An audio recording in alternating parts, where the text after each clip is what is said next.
I am ready. GMA Road Watch, serbisyong totoo ng GMA News. Alamin po natin ngayon ang traffic situation sa ilang pangunahing lansangan sa Metro Manila ngayong OMGIF. Oh my God, it's Friday. Imbes na thank God it's Friday dahil nagsabay na naman po ang Biyernes at ang ulan.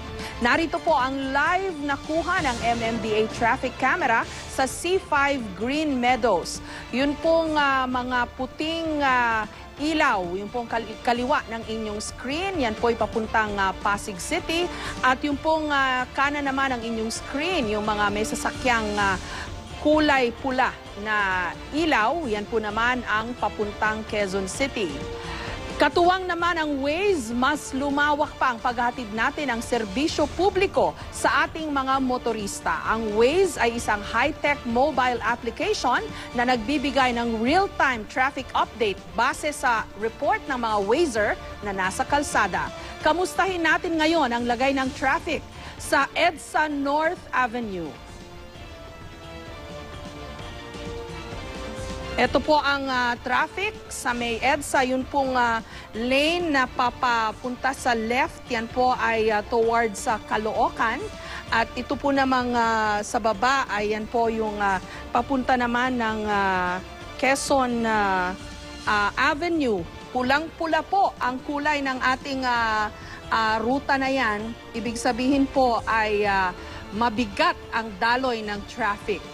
5 kmh o 5 kilometers per hour lang po ang speed dyan sa kalsadang yan.